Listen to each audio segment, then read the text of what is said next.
Okay, the next part of our African mask is going to be the nose and the eyes. And I've cut out a template. This is going to look like a ginormous big nose, but you want to make it really big. So I've cut out a template, I've put it where I want it to be, and I've also cut out a template for one of the eyes. And as you can see, I said they're very exaggerated features. They're very big eyes, a very big nose. Now I only had to cut out one eye because it's going to be doubled. So with that in mind, once you cut out a template, lay it on the actual shape of the face so you can see if it's going to fit. It should look big. I've rolled out a new slab. This is going to be for the nose, so I've just got to figure out how it fits best. Looks like it's going to fit just like that. I lay my template on the clay. Once again, I'm going to trace it using a stylus.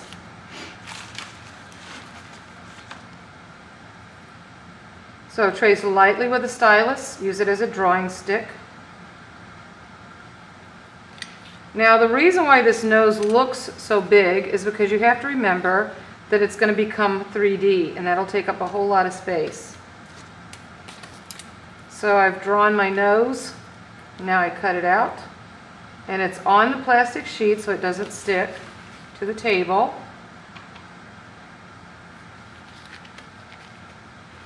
And when it's a piece this small, it's okay to peel the clay away off of the plastic. But still, when you're picking up the actual piece that you're going to use, it's always best to turn it over and peel the plastic away from the clay. Now, I'm going to pull the mask up here so you can see. This is where the nose goes. But what I have to do next is kind of hold it over my finger, making like a little tunnel for my nose to prop it up. It's going to go on the face like this, and this is very soft clay. I prop it up where I want it to go, so you can see it still is a large nose. Now, if I think the nose is too long, I can always trim some of it off, but I kind of like the way it looks. It's a kind of a design of a nose. There's no nostrils there, of course, but it's a design of a nose. I'm going to stick my fingers in his nose, and with the other hand and with my other finger, I'm going to turn this so you can see what I'm doing. I'm taking my finger and pressing into the clay where the nose is, and I'm pressing it into the face so it looks like it's all one piece. And I'm going to be losing that little eye there in just a minute. And then I turn it and I do the same thing to the other side. That's why you need such a big nose. You lose quite a bit of that clay when you press it into the face. It becomes part of the face. And so if you cut out a very small nose, you're going to end up with a little tiny nose when you're finished.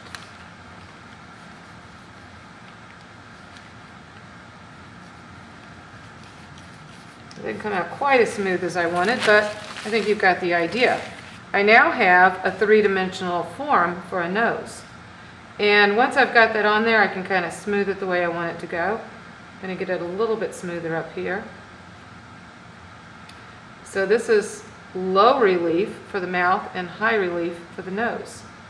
Now I'm going to go ahead and redraw where I had those eyes.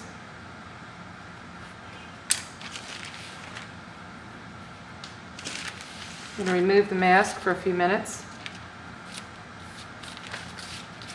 and lay my slab back down. I have another slab for the eyes. This is my eye template. I'm going to trace around the eye, top and bottom. With my knife, I'm going to cut.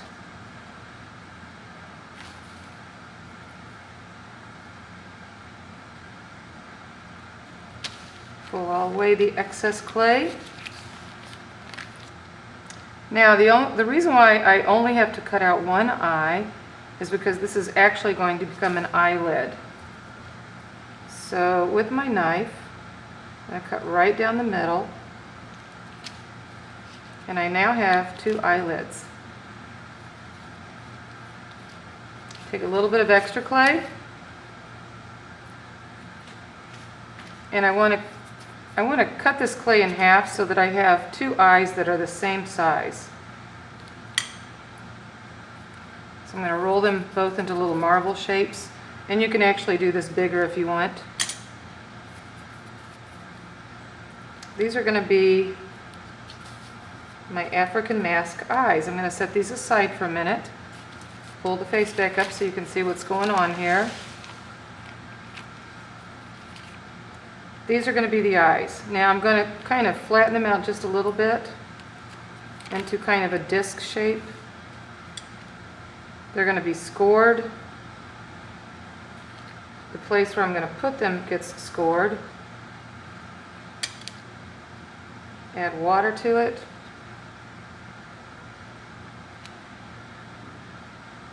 And then press firmly. Press firmly into place.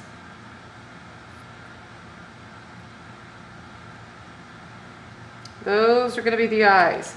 Now, if you have a pencil, a pen, a stylus, anything like that that's got kind of a rounded tip to it, you can press in the middle, kind of give it a turn so it doesn't stick, and put some pupils in the eyes. And this actually connects the eye to the face a little bit better. Makes it look even more real. Now, I've got the two eyelids. I'm going to lay them on the face right here so you can see. The flat side goes down, the rounded side goes up.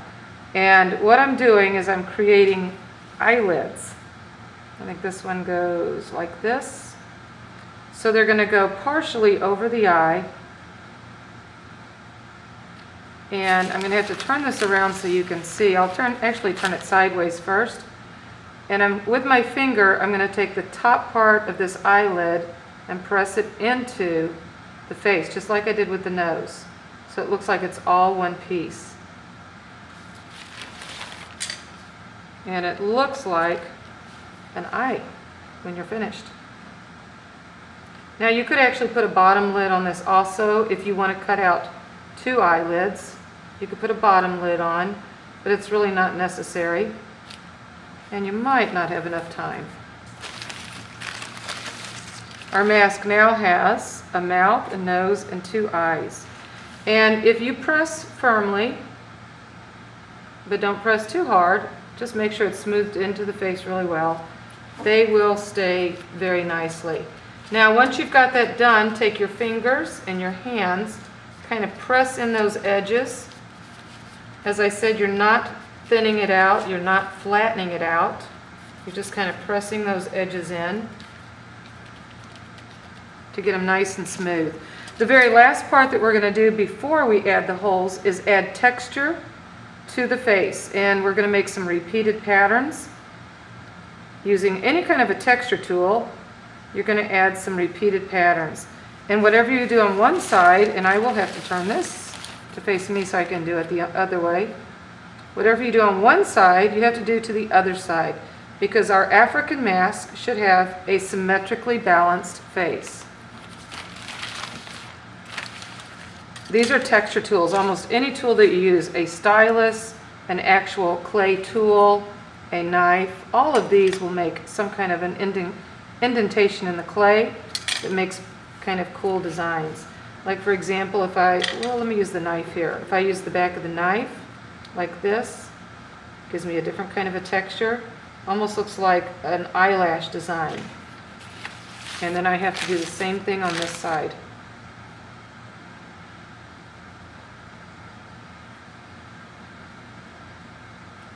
Pressing about the same distance apart. So now I have two texture designs. I can also use my stylus, put a design in the middle. I'm not pressing all the way through, but I'm pressing firmly.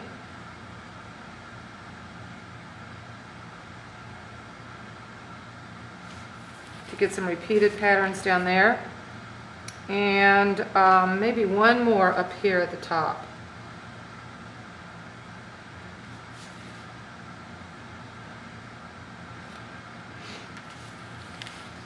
Now the very last thing I have to do is put two holes in the top so that we can hang the mask when it's finished. This is not really the kind of mask to be worn ceremonially. This is a decorative mask.